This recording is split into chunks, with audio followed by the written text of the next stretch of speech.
ইন্নাল্লাযীনা আমানু ওয়া আমিলুস সালিহাতি ফালাহুম আজরুন গায়রু মামনুন।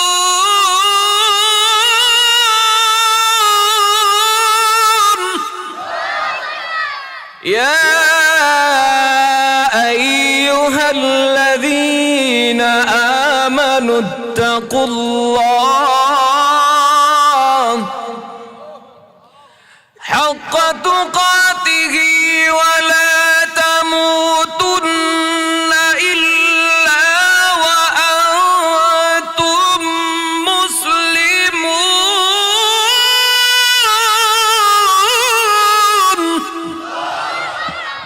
ও খলিফাতুল মুসলিমিন, বাড়িতে যাওয়ার পর আমার একমাত্র মা, আমি মায়ের কাছে গিয়ে বললাম, ওগো মা, শেষবারের মতো আমার চেহারাটা তুমি দেখে নাও, আমাকে আর কোনোদিন তুমি দেখতে পাইবে না, আমাকে শেষবারের মতো দেখে নাও। মা বলে, কেন রে বাবা, তোমার চেহারা শেষবারের মতো দেখবো?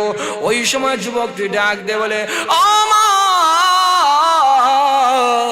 আমি তো ফাঁসির একজন আসামি, আমার মাথাটাকে 2 টুকরো করে দেওয়া হবে।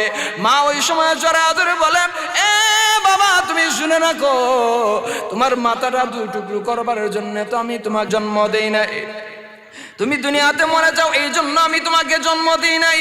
আরে বাবা, তুমি শুনে রাখো, কি এমন অপরাধ করেছো তুমি ফাঁসির আসামি হয়ে গেলা?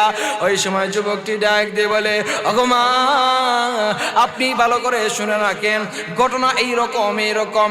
এখন আমি ফাঁসি কাস্টে ঝুলতে হবে, আর যদি আমাকে বিদায় না দেন, আমার আরেকজন মুসলমান ভাই, উনি একদম ফাঁসির কাস্টে ঝুলতে হবে। ও মুসলমান ভাইরা আমার, মা তখন ওই ছেলেটাকে ছাড়ে না, মা চোখের পানি ছেড়ে দেয়া কান্দে। মাসুম ভাই তাকে যখন কুলে নিয়েছে, চুকে চুকে যখন শুধুমাত্র তাকিয়েছে, ওই ভাইটাকে আর ছেড়ে আসতে পারে না, ওই ভাইটাকে কুল থেকে নামাতে পারে না। ছোট ভাইটা বলে, ভাইয়া আপনি কোথায় যাবেন? আমাকে একা একা রেখে চলে যাবে? আমি দুনিয়াতে কিভাবে বড় হব? আমাকে কে আদর করবে, কে লালন পালন করবে? আমার যে আব্বা নাই, আমার আব্বা যে আমি ছোট থাকা অবস্থায় বিদায় হয়ে গেলেন, আপনি আমাকে বড় করলেন, বাবার অভাবটা আপনি শুধুমাত্র পূরণ করে ছাড়লেন। ও ভাইয়া, আপনি যেতে পারবেন না, আপনি যদি যেতে হয় আমাকেও সাথে নিয়ে যান, আমাকে কুলে করে নিয়ে যান। আমার এই মাসুম ভাইটা যখন কান্নাকাটি করে, আমার আর বরদাস্ত হয় না, কলিজা যেন একদম ফেটে যায়, কিন্তু ভাইটাকে তো রেখে আসতে হবে। শেষ পর্যন্ত একটা ধাক্কা দিয়ে আমি কুল থেকে রেখে এই জায়গার মধ্যে চলে আসলাম। এই কথা শোনা মাত্র সবার চোখ দিয়ে জোর জোর করে পানি পড়ে, সবাই তখন কান্নাকাটি শুরু করে দিয়েছে। আমার মুসলমান ভাইরা, ওই সময় আবু যর গিফারিকে বলা হলো, রে আবু যর, তুমি বলে দাও, তুমি কেন জামিন হয়ে গিয়েছিলা? আবু যর গিফারি রাদিয়াল্লাহু তাআলা আনহু বলেন, ও খলিফাতুল মুসলিমিন উমর, আপনি ভালো করে শুনে রাখেন, আমি আপনাদের সম্মুখে কোরআনুল কারীম থেকে একখানা আয়াতে কারিমা তেলাওয়াত করেছি। এই আয়াতকে সামনে রেখে কিছু কথা বলবার চেষ্টা করব ইনশাআল্লাহ।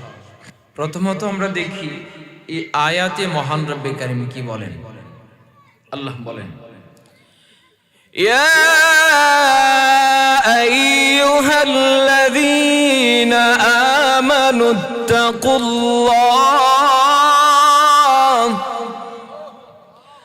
হাক্কা তুকাতিহি ওয়া লা তামুতুন্না ইল্লা ওয়া আনতুম মুসলিমুন।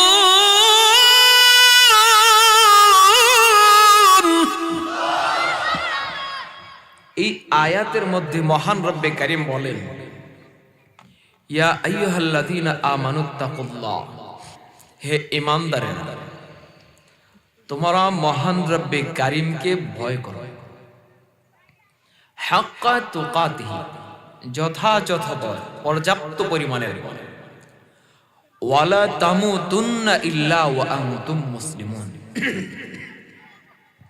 তোমরা মুসলমান না হয়ে মৃত্যুবরণ করো না। এটা হয়েছে আয়াতের ভাবার্থ। আলোচনার দিকে যদি আমরা যাই, তাহলে আমরা বুঝতে পারবো এই আয়াতের মাধ্যমে মহান রব্বে কারীম আমাদেরকে কি বলেছে। সর্বপ্রথমত হলো মহান রব্বে কারীম আমাদেরকে দুনিয়াতে প্রেরণ করেছেন। দুনিয়াতে প্রেরণ করার সাথে আমাদেরকে দুইটা যোগ্যতা দিয়েছেন। কয়টি যোগ্যতা? আরো জোরে বলেন। আল্লাহ রাব্বুল আলামিন বলেন, فَأَلْهَمَهَا فُجُورَهَا وَتَقْوَاهَا।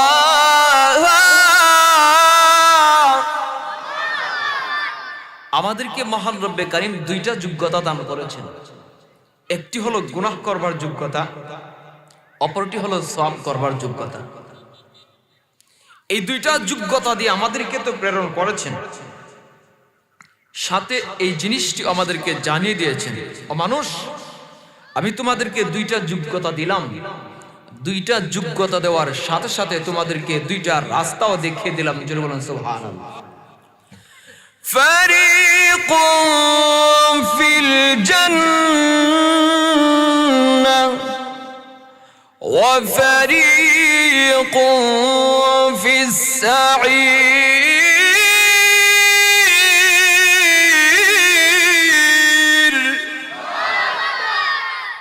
তোমাদেরকে আমি দুইটা রাস্তা দিলাম। একটি হলো ফারিকুন ফিল জান্নাহ, জান্নাতের দিকের রাস্তা। অপরটি হলো ওয়া ফারিকুন ফিস সাঈর, জাহান্নামের দিকের আরেকটি রাস্তা। আল্লাহ প্রথম আমাদেরকে দুইটা যোগ্যতা দিলেন। কয়টি? দুটি যোগ্যতা দিয়েছেন, সওয়াব করার যোগ্যতা এবং গুনাহ করার যোগ্যতা। দুই যোগ্যতা দেওয়ার পরে বলেন দুইটা যোগ্যতাকে তো কাজে লাগাতে হবে, ঠিক কিনা? দুইটা যোগ্যতা কাজে লাগাতে হলে দুইটা রাস্তাও দিতে হবে। এজন্যই আল্লাহ দুটি রাস্তা আমাদেরকে দেখিয়েছেন। সওয়াবের যোগ্যতা দেওয়ার সাথে সাথে আমাকে জান্নাতের রাস্তাটাও দেখিয়ে দিয়েছেন, গুনাহের যোগ্যতা দেওয়ার সাথে সাথে আমাকে জাহান্নামের রাস্তাটাও দেখিয়েছেন। এবার যে রাস্তা দিয়ে আমরা চলাফেরা করব, এই রাস্তার ঠিকানা কি এটাও আমাদেরকে বলে দিয়েছে। সুবহানাল্লাহ বলবেন না? কোন রাস্তায় গেলে কোথায় আমরা যাব, এই সব কিছু আল্লাহ তাআলা আমাদেরকে বলে দিয়েছে। আল্লাহ বলেন, মানুষ, তোমাকে সওয়াবের যোগ্যতা দিলাম, সওয়াবের কাজ করবা। এই কাজ করতে হলে জান্নাতের একটি রাস্তা দিলাম, এই জান্নাতের রাস্তা দিয়ে তোমরা হাঁটবা। এই রাস্তা দিয়ে হাঁটার পরে তোমাদের জন্য আরো দুটি ঠিকানা দান করলাম। এই দুটি ঠিকানায় তোমরা যাবে। যে দুইটি রাস্তা তোমাদেরকে দিলাম, দুটি রাস্তা দিয়ে তোমরা যাবে। এই দুইটি রাস্তা দিয়ে যাওয়ার পরে দুটি ঠিকানা তোমরা পাবে। দুটি রাস্তায় গিয়ে এক ঠিকানা তোমরা কোনোদিন পাবে না, আবার একই রাস্তায় গিয়ে দুটি ঠিকানা তোমরা পাবে না। আল্লাহ তাআলা প্রথম আমাকে সওয়াবের যোগ্যতা দিলেন, এরপরে আমাকে জান্নাতের একটা রাস্তাও দেখায় দিলেন। এরপরে বলেন এই রাস্তায় গেলে তুমি কোথায় ঠিকানা হবে এটা আমাকে সুন্দর করে বলেন। আল্লাহ বলেন, ইন্নাল্লাযীনা আমানু ওয়া আমিলুস সালিহাতি কানাত লাহুম জান্নাতুল ফিরদাউসি নুজুলা। আল্লাহ বলেন, ও মানুষ, তোমাকে সওয়াবের কাজ করবার যোগ্যতা দিলাম, জান্নাতের একটা রাস্তাও তোমাদেরকে দেখিয়ে দিলাম। এই রাস্তা দিয়ে যদি তোমরা যাও তাহলে শোনো, যারা ঈমানদার এবং নেক কাজ করে আমি আল্লাহ রাব্বুল আলামিন এই সমস্ত নেককার বান্দা বান্দিকে জান্নাতুল ফিরদাউসের মেহমান বানাবো। জোরে বলেন সুবহানাল্লাহ। এবার যদি কেউ বলেন জান্নাতে গেলাম, ঠিক আছে, কিন্তু জান্নাতে গিয়ে আমি কি পাবো, আল্লাহ তাআলা এটাও আমাদেরকে জানিয়ে দিয়েছেন। জোরে বলেন সুবহানাল্লাহ। ইন্নাল্লাযীনা আমানু ওয়া আমিলুস সালিহাতি ফালাহুম আজরুন গায়রু মামনুন।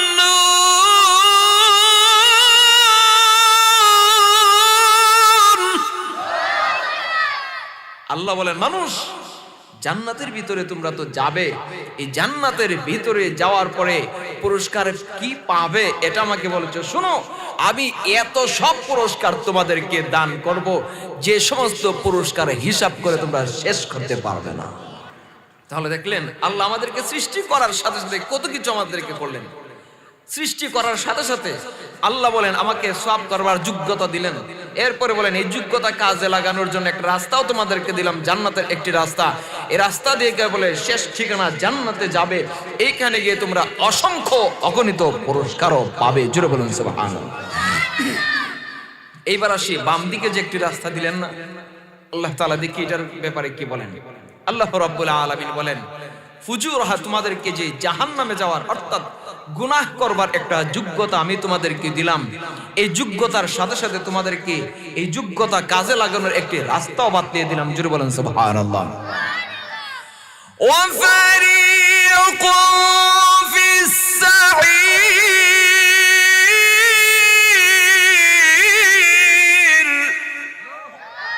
আরেকটু জোরে কম।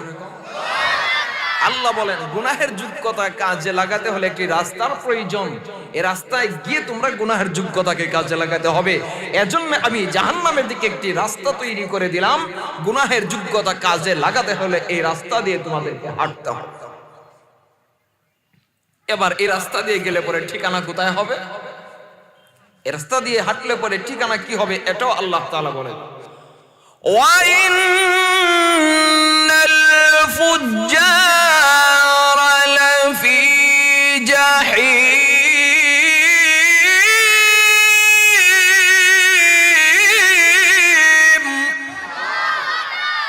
আল্লাহ বলেন অবশ্যই যারা ফুজ্জার, যারা পাপিষ্ঠ, যারা গুনাহগার, এদের ঠিকানা হলো জাহান্নাম। জাহান্নামের আগুন দিয়ে এদেরকে দগ্ধ করা হবে। জোরে বলেন নাউজুবিল্লাহ। তাহলে আমরা বুঝতে পারলাম কিনা আল্লাহ আমাকে সৃষ্টি করার সাথে সাথে দুইটা যোগ্যতা দিলেন, সওয়াবের কাজ করবার যোগ্যতা দিলেন, গুনাহের কাজ করবার যোগ্যতা দিলেন। সওয়াবের যোগ্যতার সাথে সাথে জান্নাতের একটি রাস্তাও দিলেন, জান্নাতের একটি ঠিকানাও দিলেন, অসংখ্য অগণিত পুরস্কারের ব্যবস্থাও করে দিলেন। আর গুনাহ করবার যোগ্যতা দেওয়ার সাথে সাথে আমাকে জাহান্নামের একটি রাস্তাও বাতলিয়ে দিলেন। এই রাস্তা দেখানোর মাধ্যমে শেষ ঠিকানা জাহান্নামের একটি অবস্থান আমাকে পরিষ্কার করে দিলেন। জোরে বলেন ঠিক কিনা? এরপরও যখন মানুষ গুনাহ করতে যায় আল্লাহ রাব্বুল আলামিন তখন বলেন ও মানুষ, ইয়া আইয়ুহাল্লাযীনা আমানুত্তাকুল্লাহ, তোমরা আমি রবকে ভয় করো। জোরে বলেন সুবহানাল্লাহ। আমার মুসলমান ভাইরা, আল্লাহ রাব্বুল আলামিন আয়াতের প্রথম অংশের দিকে বলেন ইয়া আইয়ুহাল্লাযীনা আমানু, হে ঈমানদারেরা। এই জায়গার মধ্যে আল্লাহ রাব্বুল আলামিন আমাদেরকে ঈমানদার বলে আদরের ডাক দিয়েছেন। জোরে বলেন সুবহানাল্লাহ। আল্লাহ রাব্বুল আলামিন এই জায়গার মধ্যে ইয়া আইয়ুহান নাস বলতে পারতেন, কিন্তু এই জায়গায় বলেন নাই। ও মানুষেরা, ঈমানদার বলার মাধ্যমে শুধুমাত্র ঈমানদার যারা, আল্লাহ বিশ্বাসী যারা, বিশ্ব নবী রাহমাতুল লিল আলামিনের নবুয়তি বিশ্বাসী যারা, যারা ঈমানদার ওদেরকে টার্গেট করে আল্লাহ বলেছেন। কিন্তু রে মানুষেরা, আল্লাহ যদি ইয়া আইয়ুহান নাস বলতেন, কাফের, বেঈমান, হিন্দু, বৌদ্ধ, খ্রিস্টান সবাই এই জায়গার মধ্যে অন্তর্ভুক্ত হয়ে যেত। কিন্তু না রে মানুষেরা, না, আল্লাহ রাব্বুল আলামিন শুধুমাত্র আমাদের মতো ঈমানদারদেরকে আদরের ডাক দিয়ে ঈমানদার বলে সম্বোধন করেছে।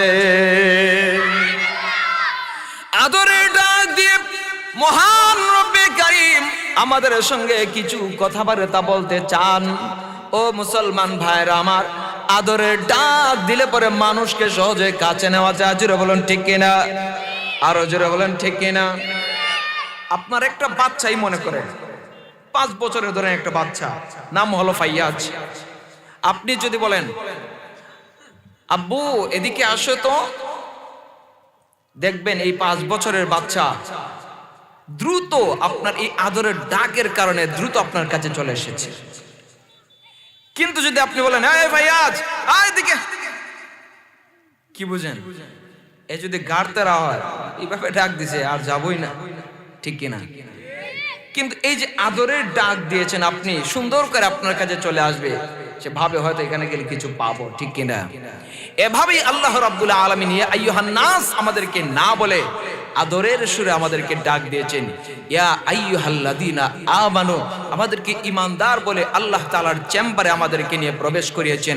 এইবার আমাদেরকে শুধুমাত্র একটাই প্রেসক্রিপশনে একটাই মাত্র ঔষধ দিলেন, কি? ইত্তাকুল্লাহ, আল্লাহ রাব্বুল আলামিনকে ভয় করো। একটা মাত্র ঔষধ, সেটার নাম কি? ইত্তাকুল্লাহ, আল্লাহ রাব্বুল আলামিনকে ভয় করো। ঔষধ দিলেন, এখন ডাক্তার সাহেব ঔষধ দেওয়ার পরে যদি নিচে লিখে না দেয় কোন সময় কিভাবে কয় চামচ খেতে হয়, এগুলো যদি না লিখে দেয় ভালো হবেন তো? আরো জোরে বলেন। এইসব বোতল আস্তা একদম পুরোটা ঢেলে দেবেন মুখে, সুস্থতার বদলে মৃত্যুবরণ করবেন, ঠিক কিনা? আল্লাহ তাআলা এভাবে ঔষধ দেওয়ার সাথে সাথে প্রেসক্রিপশনের নিচে আবার নিয়ম নীতিও লিখে দিয়েছেন। মানুষ, তোমাদেরকে যে আমি একটি মাত্র চিকিৎসার জন্য ঔষধ দিলাম, একটি ঔষধ, সেটার নাম হয়েছে আল্লাহ তাআলাকে ভয় করো। সেটা কিভাবে ভয় করবে? হাক্কা তুকাতিহি, যথাযথভাবে ভয় করবে, ভালো করে ভয় করবে। যেভাবে ভয় করলে পরে হক আদায় হবে, যেভাবে ভয় করলে পরে তুমি নিজেই বুঝো যে ঠিক আছে আমি আল্লাহ তাআলাকে ভয় করেছি, এভাবে আল্লাহ তাআলাকে ভয় করো। এরপরে বলেন, ঔষধের নিচে আবার দেখবেন বিশেষ দ্রষ্টব্য দিয়ে লেখা থাকে, শিশুদের নাগালের বাহিরে রাখুন। থাকে কিনা? আরো বলবেন থাকে কিনা? ঔষধের যে ফাইল আছে, সিরাপ যে আছে, এটার যে কভার আছে, প্যাকেট আছে, এটার নিচে দেখবেন লেখা থাকে লাল কালি দিয়ে, শিশুদের নাগালের বাহিরে রাখুন। থাকে কিনা? এটা সতর্ক বার্তা দেয়। শিশু প্রেসারের ঔষধ দিয়ে দিল, আপনার বাচ্চা যদি এটাকে কাছে পেয়ে যায়, খেয়ে ফেলে, অবস্থা কি বুঝেন? এজন্যে চিকিৎসকেরা এটাকে ভালো করে একটা দ্রষ্টব্য দিয়ে দেয় যে শিশুদের নাগালের বাহিরে রাখুন। আল্লাহ তাআলা এভাবে আমাদেরকে একটা বিশেষ দ্রষ্টব্য দিয়েছেন, সতর্ক বার্তা দিয়েছেন। সেটার নাম কি? ওয়ালা তামুতুন্না ইল্লা ওয়া আনতুম মুসলিমুন, তোমরা মুসলিম না হয়ে মৃত্যুবরণ করো না। জোরে বলেন সুবহানাল্লাহ। এইবার প্রশ্ন করতে পারেন, আল্লাহ তাআলা যে বললেন মুসলিম না হয়ে মৃত্যুবরণ করব না, মরণ কি আমার হাতে? তাহলে আল্লাহ কিভাবে বললেন? মরণ কি কারো হাতে আছে? ইচ্ছা করলে কে মরতে পারবে? দেখবেন অনেক সময় গলায় ফাঁস দেওয়ার পরও ভালো করে ফাঁস লাগছে, এরপরও বেঁচে যায়, ঠিক কিনা? বিষ ভালো করে খাইছে, এরপরও বেঁচে যায়। এর অর্থ হয়েছে মরণ মানুষের হাতের মধ্যে না, বরঞ্চ কার হাতে? তাহলে এই জায়গায় আল্লাহ যে বললেন তোমরা মুসলিম না হয়ে মৃত্যুবরণ করো না, তাহলে আমি কিভাবে কাজ করব? মুফাসসিরিনে কেরামগণ বলেন, মুসলিম না হয়ে মৃত্যুবরণ করো না এর ব্যাখ্যা হলো এইরকম: 24 ঘন্টা তুমি এমন পরিস্থিতিতে থাকো যে তুমি একজন ইমানদার, গুনাহকে বর্জন করে থাকো, সওয়াবের যত সব কাজ আছে এগুলোর মধ্যে তুমি থাকো, হারামকে তুমি বর্জন করো, হালাল কাজের উপর তুমি একদম অটুট থাকো। এই অবস্থায় যখন তুমি থাকবে, এমনিতেই তুমি মুসলমান হয়ে মৃত্যুবরণ করবে। জোরে বলেন সুবহানাল্লাহ। তাহলে আল্লাহ যে বললেন মুসলমান না হয়ে মৃত্যুবরণ করো না, এর অর্থ কি? 24 ঘন্টা আমাকে কি এর হালতে থাকতে হবে? ইমানি হালতে থাকতে হবে। আমার মুসলমান ভাইয়েরা, এইবার প্রশ্ন জাগে, আল্লাহ যে বললেন আল্লাহকে ভয় করব, আল্লাহকে আমরা কেন ভয় করব? আল্লাহকে আমি কেন ভয় করব? আমরা তো জানি তিনি হয়েছেন রহমান এবং রাহিম, ঠিক কিনা? যিনি হয়েছেন দয়ার সাগর, মায়ার সাগর, ওনাকে কেন ভয় করব? ভাইয়েরা আমার, লক্ষ্য করে দেখুন, মুফাসসিরিনে কেরামগণ বলেন আল্লাহ রাব্বুল আলামিন যে বললেন আল্লাহকে ভয় করবার জন্য, সরাসরি আল্লাহ রাব্বুল আলামিনকে ভয় করার জন্য নয়, বরং আল্লাহ রাব্বুল আলামিনের যে আযাব এবং গজব আছে, জাহান্নামের যে শাস্তি আছে, ভয়াবহতা আছে, এগুলোকে ভয় করবার জন্য আল্লাহ রাব্বুল আলামিন বলেছেন। জোরে বলেন সুবহানাল্লাহ। বাইরে আমার লক্ষ্য করে দেখুন, আল্লাহ রাব্বুল আলামিন জাহান্নামের আগুনটাকে কতটা ভয়ঙ্কর করে তৈরি করেছেন। আল্লাহ রাব্বুল আলামিন জাহান্নামকে যখন তৈরি করেন, ফেরেশতাদেরকে বলেন, ফেরেশতারা রে, জাহান্নামের আগুনটাকে তোমরা তৈরি করো। জাহান্নামের আগুন তারা প্রজ্বলন করলেন, আগুনটা শুধুমাত্র বাড়াতে লাগলেন, আগুনের পাওয়ারটা শুধুমাত্র বাড়াতে লাগলেন, আগুনের হিট শুধুমাত্র বাড়াতে লাগলেন। ও মুসলমান ভাইরা, 1000 বছর পর্যন্ত যখন ওই আগুনটাকে জ্বালালেন, আল্লাহ রাব্বুল আলামিন তখন বললেন, ফেরেশতারা রে, জাহান্নামের আগুনটাকে যে তোমরা জ্বালালে, 1000 বছর পর্যন্ত তোমরা জাহান্নামের আগুনটাকে জ্বালালে, আগুনের রংটা তোমরা কেমন করে তৈরি করলে? ওই সময় ফেরেশতা আগুন ডাক দিয়ে বলেন, প্রভু হে, জাহান্নামের আগুনটাকে তো আমরা তৈরি করলাম, 1000 বছর পর্যন্ত তৈরি করলাম। আদমে রাব্বুল আলামিন 1000 বছর পর্যন্ত জাহান্নামের আগুনটাকে জ্বালানোর পর আগুনের রং হয়ে গেছে একদম লাল বর্ণের। আল্লাহ রাব্বুল আলামিন তখন বললেন, হয় নাই, আরো বেশি করে জ্বালাতে হবে, আরো বেশি করে প্রজ্বলন করতে হবে। ও মুসলমান ভাইরা আমার, ফেরেশতাগণ আবারও জ্বালাতে লাগলেন, আবারও এর রংটাকে বাড়াতে লাগলেন, এর হিটটাকে আরো বেশি করে বাড়াতে লাগলেন। ও মুসলমান ভাইরা আমার, পূর্ণ 2000 বছর পর্যন্ত আগুনের রংটা জ্বালালেন, আগুনটাকে শুধুমাত্র প্রজ্বলন করলেন, এর পাওয়ারটা শুধুমাত্র বাড়াতে লাগলেন। ওই সময় আল্লাহ রাব্বুল আলামিন বললেন, ফেরেশতারা রে, 2000 বছর পর্যন্ত জাহান্নামের আগুনকে জ্বালালে, এইবার তোমরা বলে দাও আগুনের রংটা তোমরা কেমন করলে? ওই সময় ফেরেশতাগণ বলে, আয় রব্বে কারীম, আগুনটাকে 2000 বছর পর্যন্ত জ্বালালাম, আগুনের রং হয়ে গেছে একদম সাদা বর্ণের, একদম দবদবে সাদা হয়ে গেছে। আল্লাহ রাব্বুল আলামিন তখন বললেন, হয় নাই, আরো বেশি করে জ্বালাতে হবে, আরো বেশি করে প্রজ্বলন করতে হবে, এর পাওয়ারটা আরো বেশি করে বাড়াতে হবে। ও মুসলমান ভাইরা আমার, ফেরেশতাগণ জাহান্নামের আগুনটাকে আরো জ্বালাতে লাগলেন। 2000 বছর জ্বালানোর পর হলো না।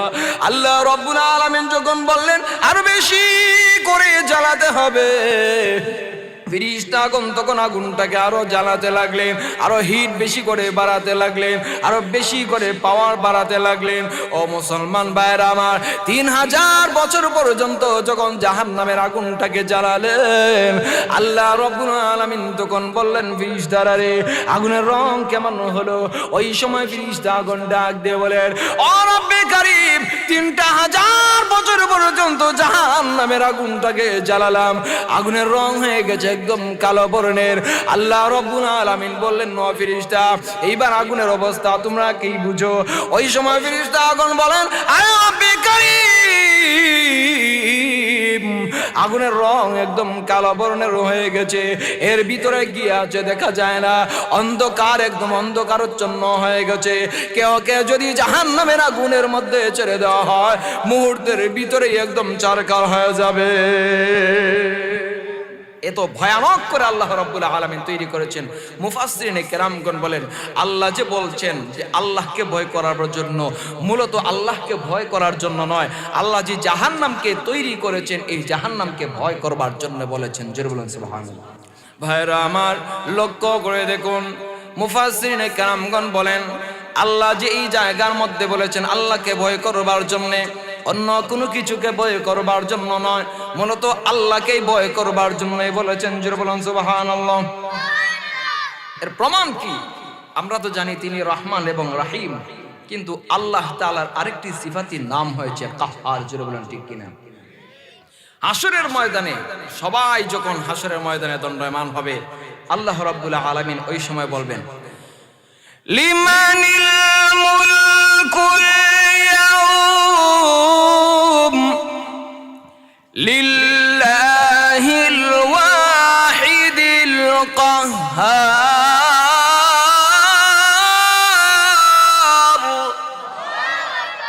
হাসরের ময়দানে সবাই যখন একত্রিত হয়ে যাবে, আল্লাহ রাব্বুল আলামিন সব কটাকে দাঁড় করিয়ে বলবেন, লিমানিল মুলকুল ইয়াউম, আজকের দিনের রাজত্ব কার? কেউ কথা বলতে পারবে? ফেরাউন মনে বলতে পারবে, নমরুদ, ওবামা, এখন যে ট্রাম্প আছে সে। ওই সময় আল্লাহ বলবেন, লিমানিল মুলকুল ইয়াউম, আজকের দিনের রাজত্ব কার? কেউ কোনো ধরনের কথাবার্তা বলতে পারবে না, সবাই চুপ হয়ে যাবে। এই সময় আল্লাহ বলবেন, লিল্লাহিল ওয়াহিদিল কাহ্হার, আজকের একমাত্র একচ্ছত্র আধিপত্যের মালিক এবং রাজত্ব হয়েছে যে মহান রাগের অধিকারী ওই মহান রব। ওই সময় আল্লাহ রাব্বুল আলামিন নিজের যে খুব রাগ আছে এগুলোকে প্রকাশ করবেন। এজন্য মুফাসসিরিনে কেরামগণ বলেন আল্লাহ তাআলা যেহেতু সবচেয়ে বেশি খুব ওই সময় প্রকাশ করবেন, এজন্য আল্লাহকেই ভয় করবার জন্য বলেছেন। জোরে বলেন সুবহানাল্লাহ। এই আল্লাহকে আমরা ভয় করব কিনা আরো জোরে বলুন। এরকম অনেক দৃষ্টান্ত আছে সাহাবাই কেরামগণের ব্যাপারেও, যারা মহান রবকে ভয় করেছেন, ফাঁসির কাষ্টে ঝুলাটাকে পর্যন্ত পছন্দ করেছেন। জোরে বলেন ঠিক কিনা। বাইরে আমার লক্ষ্য করে দেখুন, খলিফাতুল মুসলিমিন উমর রাদিয়াল্লাহু তাআলা আনহু যখন তিনি ক্ষমতার মধ্যে আছেন, উনি যখন একদম রাষ্ট্রীয় শাসক হয়ে আছেন, এমন সময় দুইজন যুবক আইসা একজন যুবককে ভালো করে ঘাড়ের মধ্যে এইভাবে ধরে উমর রাদিয়াল্লাহু তাআলা আনহুর দরবারে নিয়ে হাজির হলো। এসে বলে, খলিফাতুল মুসলিমিন, আপনি ভালো করে শুনে রাখেন, আপনার রাজ্যে এই ছেলেটা যে আছে, এই যুবকটা আছে, অনেক বড় একটি অপরাধ করেছে। উমর রাদিয়াল্লাহু তাআলা আনহু বলেন, কি এমন অপরাধ করেছে? অপরাধের কারণে ঘাড়ে ধরে আমার সামনে তোমরা নিয়ে আসলা। এই সময় দুইজন যুবক বলে, ওগো খলিফাতুল মুসলিমিন উমর, এই যুবকটা আমাদের বাবাকে হত্যা করেছে, এই জন্য আসামি বানিয়ে আপনার সামনে হাজির করলাম। উমর রাদিয়াল্লাহু তাআলা আনহু বললেন, এরে যুবক, তুমি শুনে রাখো, এদের বাবাকে কি তুমি হত্যা করেছো? সে বলে, জি, আমি হত্যা করেছি। কেন রে যুবক তুমি হত্যা করলাম? তুমি কি জানো না একজন মানুষকে হত্যা করবার মাধ্যমে তোমাকেও একদম হত্যা করা হবে, হদ কায়েম করা হবে? ওই সময় যুবকটি বলে, ও খলিফাতুল মুসলিমিন উমর, আপনি ভালো করে শুনে রাখেন, আমি ইচ্ছে করে মারি নাই, আমার টার্গেট ছিল না তাকে মেরে ফেলা। কেন তাহলে তুমি মারলা? ওই সময় যুবকটি ডাক দে বলে, ও খলিফাতুল মুসলিমিন উমর, আমি আমার একটি ঘোড়া নিয়ে সফরে বের হয়েছিলাম, রাস্তার মধ্যে আমার অনেক ক্লান্তি এসে গেছে। আমার যখন বেশি করে ক্লান্তি এসে গেছে, রাস্তায় মরুভূমির মধ্যে একটি গাছ পেলাম, ওই গাছের নিচে আমি হেলান দিয়ে শুধুমাত্র বিশ্রাম করলাম, আমার ঘোড়াটাকে আমার পার্শ্বের মধ্যেই একদম রেখে দিলাম। ও খলিফাতুল মুসলিমিন উমর, কিন্তু শুনে রাখেন, আমি যখন ঘুম থেকে জাগ্রত হলাম, বিশ্রাম একদম শেষ হয়ে গেল, আমি দেখি আমার পাশে আমার ঘোড়াটা নাই। আমার ঘোড়াটাকে খোঁজার জন্য বের হয়ে গেলাম। কিছুক্ষণ দূরে যাওয়ার পরে দেখি সামান্য দূরে আমার ঘোড়াটা একদম পড়ে আছে। কিন্তু গো খলিফাতুল মুসলিমিন উমর, আমার ঘোড়াটা এখন জীবিত আর নয়, আমার ঘোড়াটা একদম মরে গেছে। আমি চিন্তায় পড়ে গেলাম, আমার ঘোড়াটা যে এখন মরে গেল, আমি কিভাবে আমার দেশের বাড়িতে যাব? আমি যে একজন মুসাফির, আমি এখন কিভাবে পায়ে হেঁটে হেঁটে আমার বাড়িতে যাব, আমার গন্তব্যে যাব? এমনিতেই দেখি পাশে আরেকজন লোক দাঁড়ানো আছে, তাকে জিজ্ঞেস করলাম, আমার ঘোড়াটাকে হত্যা করেছে, আমার সওয়ারিটাকে কে মেরেছে, এইটা কি আপনি জানেন? ওই সময় লোকটি ডাক দে বলে, আমি তোমার সওয়ারিটাকে মেরে ফেলেছি। ওগো খলিফাতুল মুসলিমিন উমর, আমাকে যখন শুধুমাত্র এই কথাটা বললো, এই কথা বলবার সাথে সাথে বললাম, কেন তুমি মারলে? বললো, আমার এই যে কৃষির জমি আছে, এই জমির মধ্যে পড়ে গেছে, আমার গাছগুলো অনেক নষ্ট করেছে, এই জন্য আমি পাথর মারলাম এই ঘোড়ার উপরে, এই পাথরটা মাথার মধ্যে পড়ে গেছে এবং সাথে সাথে মরে গেছে। ও খলিফাতুল মুসলিমিন উমর, আমাকে যখন শুধুমাত্র এই কথাটি বলেছে, এমনিতে আমি একটি পাথর নিয়ে তাকে ঢিল ছুড়লাম, তার উপরে চড়লাম, তার মাথার মধ্যে পড়ে গেছে, ওই লোকটাও তখন একদম মরে গেছে। ও খলিফাতুল মুসলিমিন, আপনি ভালো করে শুনে রাখেন, ওই লোকটা যখন মরে গেছে, আমি তখন ভাবলাম, এই লোকটাকে তো আমি মেরে ফেললাম, হাসরের ময়দান আমি কি জবাব দিয়ে করব? আল্লাহর দরবারে আমি কি জবাব দিয়ে করব? এই লোকটাকে মেরে ফেললাম, এখন আমি কত বড় অপরাধী হয়ে গেলাম। ওই লোকটাকে মেরে ফেলার কারণে আমাকে জাহান্নামের আগুনের মধ্যে জ্বলতে হবে। আমি চিন্তায় পড়ে গেলাম, এজন্য দুনিয়াতে এর দায়ভারটা থেকে মুক্ত হওয়ার জন্য এই লাশের কিনারায় আমি শুধুমাত্র বসে থাকলাম। ওগো খলিফাতুল মুসলিমিন, শুনে রাখেন, ওই দুইজন যুবক যখন আমার পাশে গিয়ে বলল, আমাদের বাবা মরে পড়ে আছেন কেন? আমি বললাম, আমি মেরেছি। আমি যখন এই কথা বললাম, সাথে সাথে ওই দুইজন যুবক আমাকে ধরে নিয়ে আসলো। খলিফাতুল মুসলিমিন উমর রাদিয়াল্লাহু তাআলা আনহু বললেন, এ যুবক, তুমি শুনে রাখো, যেহেতু তুমি স্বীকার করেছো, তাহলে আর কোনো কিছুর প্রয়োজন হয় না। তুমি তো এই লোকটাকে মেরেছো, এখন তোমাকেও মারতে হবে, তোমাকেও দুনিয়া থেকে বিদায় করতে হবে, তোমাকেও ফাঁসির কাস্টে ঝুলতে হবে, তোমাকেও হত্যা করতে হবে। ওই সময় যুবকটি বলল, কোনো সমস্যা নাই, কোনো সমস্যা নাই। জোরে বলেন সুবহানাল্লাহ। ওই যুবকটি তখন ডাক দিয়ে বলে, ও খলিফাতুল মুসলিমিন উমর, যেভাবে ইচ্ছা আপনি বিচার করেন, কোনো সমস্যা নাই, আমি মাথা পেতে একদম মেনে নেব। ওই সময় খলিফাতুল মুসলিমিন উমর রাদিয়াল্লাহু তাআলা আনহু বললেন, মন্ত্রী পরিষদ সবাইকে নিয়ে বসলেন। রায় হয়ে গেল, একদম তাকে হত্যা করে দিতে হবে, গর্দানটা একদম দুটুকরো করে দিতে হবে, একদম পাস হয়ে গেল এইটা। ওই সময় যুবকটি দাঁড়িয়ে বলে, ও খলিফাতুল মুসলিমিন উমর, আপনি আমাকে মারবেন, সমস্যা নাই, আমার অপরাধের কারণে আমাকে দুনিয়া থেকে বিদায় করে দিবেন, কোনো সমস্যা নাই। এইটাই তো আমি অপেক্ষা করেছিলাম। তবে আমাকে কয়েকটা দিনের জন্য জামিন দেন, একটা সপ্তাহের জন্য আমাকে জামিন দেন, আমি আমার বাড়ি থেকে শুধুমাত্র একটা নজরে গিয়ে আসি। ওই সময় মানুষেরা বলে, হ্যাঁ যুবক, তুমি শুনে রাখো, আমাদের মাথায় কি কোনো সমস্যা হয়েছে নাকি? ফাঁসির একজন আসামি, আর তোমাকে জামিন দিয়ে দিব। এই জায়গা থেকে মুক্তি পাওয়ার পরে তো আর তুমি কোনোদিন আসবে না, কোনো মানুষ তো আসো না। জোরে বলেন ঠিক কিনা? কেউ যদি জানে যে গ্রেফতার হওয়ার পরে আমি নিশ্চিত ফাঁসির আসামি, তাহলে সে কি আর গ্রেফতারের পথে যাবে? ও মুসলমান ভাইরা আমার, ওই যুবকটি তখন ডাক দিয়ে বলে, খলিফাতুল মুসলিমিন উমর, ওরা যে আমার ব্যাপারে ধারণা করলো, এইটা কোনোদিন সত্য হতে পারে না। আমাকে জামিন দিয়ে দেখেন, আমি জামিন হওয়ার পরে এক সপ্তাহের ভিতরে চলে আসব।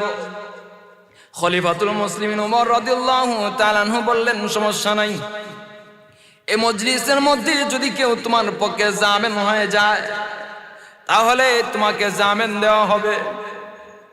ওই সময় যুবকটা আবার দাঁড়িয়ে গেল, মজলিসের মাঝে সবার দিকে শুধুমাত্র এইভাবে তাকালো, দেখে কেউ পরিচিত কেউ নাই। সবার চেহারার দিকে তাকালো, পরিচিত কেউ নাই।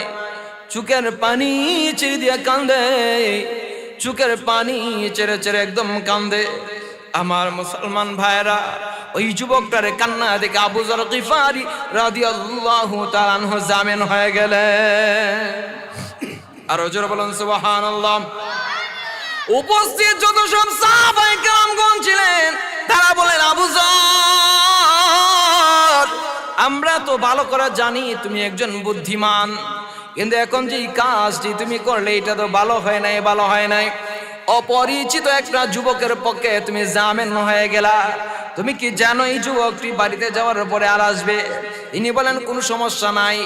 উমর রাদিয়াল্লাহু তাআলা আনহু বললেন, এই যুবকটি যদি না আসে, তাহলে তোমাকে ফাঁসির কাস্টে ঝুলতে হবে।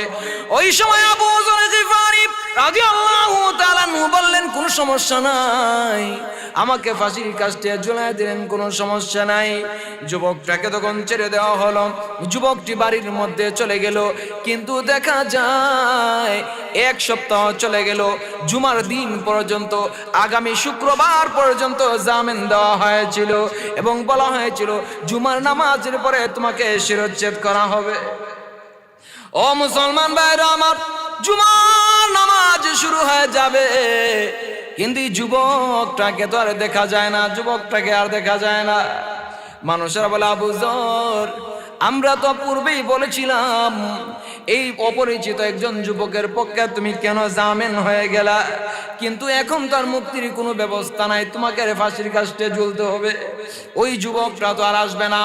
সবাই তখন চিন্তায় পড়ে গেল। আল্লাহর নবীজির জলিলুল কদর একজন সাহাবী আজকে একদম আরেকজন যুবকের জন্য, অপরিচিত যুবকের কারণে ফাঁসির কাস্টে ঝুলতে হবে।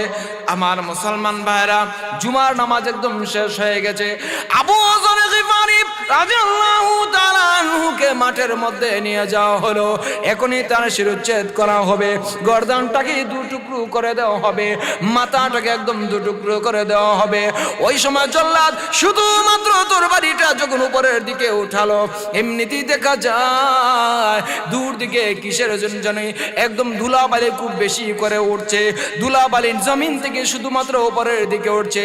মানুষেরা তখন চিৎকার দিয়ে বলে, জল্লাদেরা তোমরা শুনে রাখো, সামান্য সময় অপেক্ষা করো, এখনই তার কল্লাটাকে দু টুকরো করে দিও না, এখনই তার কল্লাটাকে দু টুকরো করে তুমি দিও না।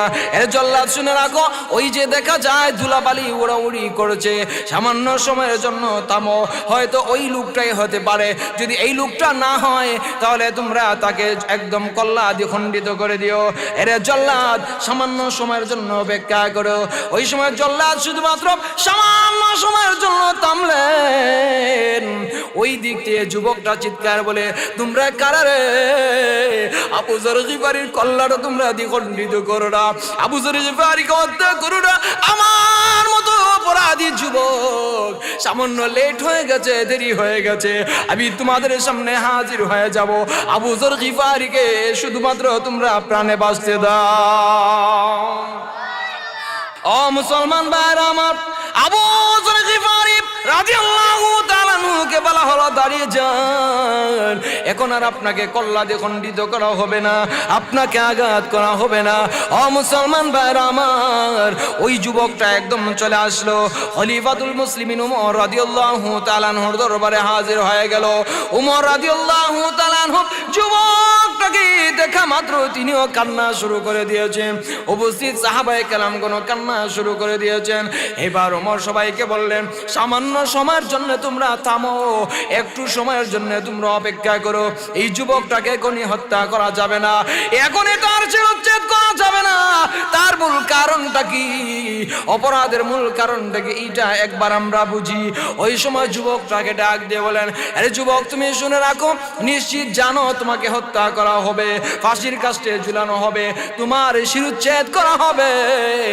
এরপরও তুমি কেন আসলা? এরপরও তুমি কিভাবে এসে গেলা? এবং সামান্য সময় কেন তুমি দেরি করলা? ওই যুবকটা চোখের পানি ছেড়ে দিয়া কান্দে, চোখের পানি ছেড়ে দিয়া কান্দে আর বলে, ও খলিফাতুল মুসলিমিন উমর, আপনি শুনে রাখেন, আমরা শুধুমাত্র দুইটা ভাই, আমার আর কোনো ভাই নাই। আমি হয়েছি বড় ভাই, আমার ছোট্ট একটা মাসুম ভাই আছে, মাসুম বাচ্চা। এই ভাইটা মাসুম থাকা অবস্থায় আমার আব্বা দুনিয়া থেকে চলে গেছে। ওমর রাদিয়াল্লাহু তাআলা আনহু শুনে রাখেন, আমার বাবার পরিত্যক্ত যত সব সম্পত্তি ছিল, এই সব করা সম্পত্তিকে আমি একত্রিত করলাম এবং দুই ভাগ করে আমার ভাই, ছোট ভাইয়ের নামে একটা ভাগ রাখলাম এবং অপর ভাগটা আমার জন্য রাখলাম। আমার ছোট ভাইয়ের যত সব সম্পত্তি ছিল সব কিছু বিক্রি করে দিলাম, বিক্রি করে স্বর্ণ ক্রয় করলাম। স্বর্ণ ক্রয় করার মাধ্যমে একটি কলসির ভিতরে ঢুকায়া আমি জমিনের নিচে পুঁতে রাখলাম, যেন আমার ভাই এই সম্পদটাকে নষ্ট করতে না পারে। বড় হওয়ার পরে যেন আমি তাকে স্বর্ণগুলো পৌঁছে দিতে পারি। ও খলিফাতুল মুসলিমিন উমর রাদিয়াল্লাহু তাআলা আনহু, এই জায়গায় আমি দুর্ঘটনার শিকার হয়ে গেলাম। এখন যদি আমার শিরচ্ছেদ করে দেওয়া হয়, তাহলে ওই যে কলসিটা আছে এইটার খবর কেউ জানে না, একমাত্র আমি জানি। এইদিকে যদি আমি মরে যাই, আমার ভাই তো কলসির কোনো সংবাদই পাবে না, খবর পাবে না। বড় হওয়ার পরে বলবে আমার ভাই বড় স্বার্থপর ছিল। আমার ভাই স্বার্থপর ছিল, সব কোনা সম্পত্তি তিনি একাই বুক করে নিয়েছেন, অথচ তার সম্পত্তি আমি যে পৃথক ভাবে রাখলাম এইটা তো সে আর জানবে না, এমনিতে এইটা নষ্ট হয়ে যাবে। এজন্য আমি বাড়িতে গিয়েছিলাম। ও খলিফাতুল মুসলিমিন, বাড়িতে যাওয়ার পর আমার একমাত্র মা, আমি মায়ের কাছে গিয়ে বললাম, ওগো মা, শেষবারের মতো আমার চেহারাটা তুমি দেখে নাও, আমাকে আর কোনোদিন তুমি দেখতে পাইবে না, আমাকে শেষবারের মতো দেখে নাও। মা বলে, কেন রে বাবা, তোমার চেহারা শেষবারের মতো দেখবো? ওই সময় যুবকটি ডাক দিয়ে বলে, ও মা, আমি তো ফাঁসির একজন আসামি, আমার মাথাটাকে 2 টুকরো করে দেওয়া হবে। মা ওই সময় জোরে বলে, এ বাবা, তুমি শুনে রাখো, তোমার মাথাটা 2 টুকরো করবার জন্য তো আমি তোমাকে জন্ম দেই নাই, তুমি দুনিয়াতে মরে যাও এই জন্য আমি তোমাকে জন্ম দিই নাই। আরে বাবা, তুমি শুনে রাখো, কি এমন অপরাধ করেছো তুমি ফাঁসির আসামি হয়ে গেলা? ওই সময় যুবকটি ডাক দিয়ে বলে, ওগো মা, আপনি ভালো করে শুনে রাখেন, ঘটনা এইরকম। এখন আমি ফাঁসি কাস্টে ঝুলতে হবে, আর যদি আমাকে বিদায় না দেন, আমার আরেকজন মুসলমান ভাই, উনি একদম ফাঁসির কাস্টে ঝুলতে হবে। মুসলমান ভাইরা আমার, মা তখন ওই ছেলেটাকে ছাড়ে না, মা চোখের পানি ছেড়ে দেয়া কান্দে। মাসুম ভাই তাকে যখন কুলে নিয়েছে, চুকে চুকে যখন শুধুমাত্র তাকিয়েছে, ওই ভাইটাকে আর ছেড়ে আসতে পারে না, ওই ভাইটাকে কুল থেকে নামাতে পারে না। ছোট ভাইটা বলে, ভাইয়া আপনি কোথায় যাবেন? আমাকে একা একা রেখে চলে যাবে? আমি দুনিয়াতে কিভাবে বড় হব? আমাকে কে আদর করবে, কে লালন পালন করবে? আমার যে আব্বা নাই, আমার আব্বা যে আমি ছোট থাকা অবস্থায় বিদায় হয়ে গেলেন, আপনি আমাকে বড় করলেন, বাবার অভাবটা আপনি শুধুমাত্র পূরণ করে ছাড়লেন। ও ভাইয়া, আপনি যেতে পারবেন না, আপনি যদি যেতে হয় আমাকেও সাথে নিয়ে যান, আমাকে কুলে করে নিয়ে যান। আমার এই মাসুম ভাইটা যখন কান্নাকাটি করে, আমার আর বরদাস্ত হয় না, কলিজা যেন একদম ফেটে যায়, কিন্তু ভাইটাকে তো রেখে আসতেই হবে।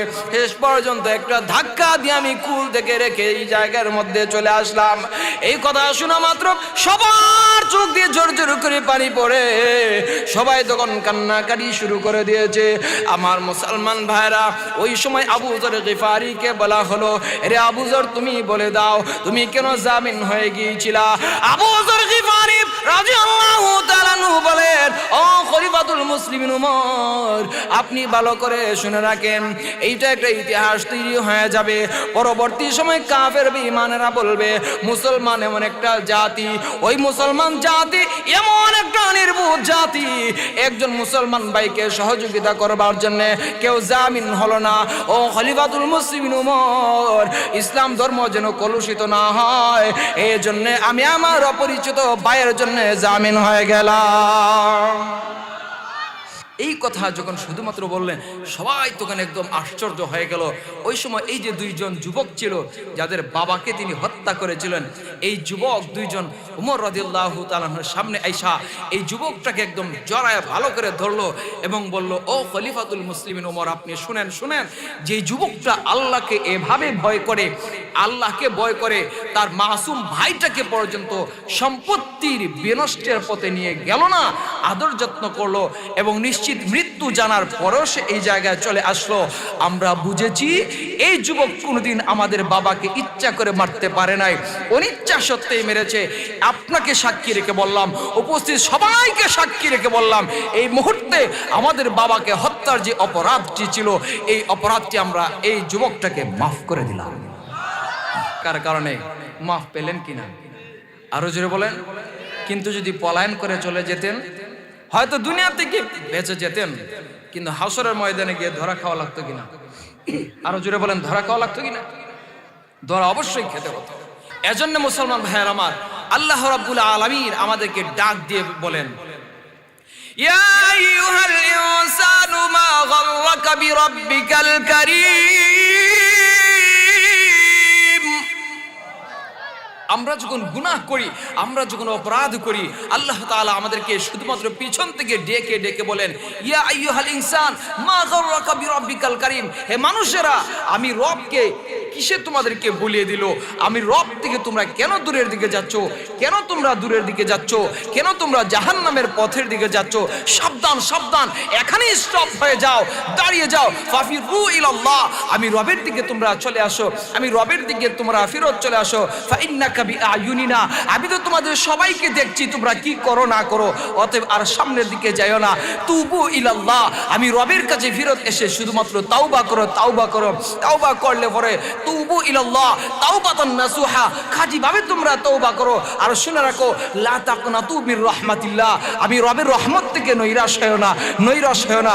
ইন্নাল্লাহা ইয়াগফিরুদ দুনুবা জামিআ, আমি আল্লাহ রাব্বুল আলামিন তোমাদের সকল অপরাধকে মাফ করে দেব। আল্লাহ এভাবেই আমাদেরকে ডাকেন। অপরাধ যখন আমরা করি, আমরা কত বড় একজন মালিক পেয়ে গেলাম। দুনিয়ার মালিকেরা কোন একজন অপরাধীকে যদি পায়, তাকে শাস্তি দেওয়ার জন্য যাবতীয় ব্যবস্থা করে, কিন্তু মহান রব এমন একজন সত্তা, আমাদের মাবুদ, আমাদেরকে অপরাধীদেরকে সামনে পাওয়া সত্ত্বেও বলেন সাবধান, গুনাহ কইরো না, গুনার দিকে তোমরা যেও না, এইদিকে তোমরা যেও না, এটা তো জাহান্নামে যাওয়ার পথ, এখানে গেলে পরে জাহান্নামের আগুনে তোমরা জ্বলবে। আরে মানুষ, আমি তোমাদেরকে খুব আদর করে বানিয়েছি, খুব সম্মান করে তোমাদেরকে তৈরি করেছি, সম্মানিত মানুষ হিসেবে আমি তোমাদেরকে আদর করি। তোমরা আমার কাছে শুধুমাত্র তাওবা করো, মাফটা চেয়ে দেখো আমি তোমাদেরকে মাফ করি কিনা, অবশ্যই আমি তোমাদেরকে মাফ করব। এতক্ষণ আলোচনার মাধ্যমে যে সারাংশ আমরা পেয়েছি, আল্লাহ তাআলা আমাদেরকে যে সৃষ্টি করেছেন, সৃষ্টির সাথে আমাদেরকে দুইটা যোগ্যতা দিয়েছেন, গুনাহ করবার যোগ্যতা, সওয়াব করবার যোগ্যতা। দুইটা রাস্তা দিয়েছেন, জান্নাতমুখী এবং জাহান্নামমুখী। দুইটা ঠিকানা দিয়েছেন, একটি হলো জান্নাত আর একটি হলো জাহান্নাম। জান্নাতে গেলে পরে আমাদেরকে আরাম আয়েশ দান করবেন, জাহান্নামে গেলে পরে আমাদেরকে শাস্তি দান করবেন। এবার মানুষকে বলেন, এই শাস্তির দিকে তোমরা না যেয়ে আমাকে ভয় করো, ভালো করে ভয় করো। যখন অপরাধ তুমি করেই ফেলবা, আমি রবের কাছে শুধুমাত্র তোমরা মাফ চাও, ভালো করে মাফ চাও, গুনার পথে না হেঁটে ভালো করে মাফটা চাও, আমি তোমাদের সবাইকে মাফ করে দেব। এইটাই হচ্ছে আমাদের সারাংশ। এতক্ষণ পর্যন্ত আমরা যা আলোচনা করলাম, আল্লাহ রাব্বুল আলামিন আমাদের সবাইকে আমল করবার তৌফিক দান। সকলে বলেন আমিন। যাবতীয় গুনাহ থেকে আমাদের সবাইকে হেফাজতে রাখুন, সকলে বলেন আমিন।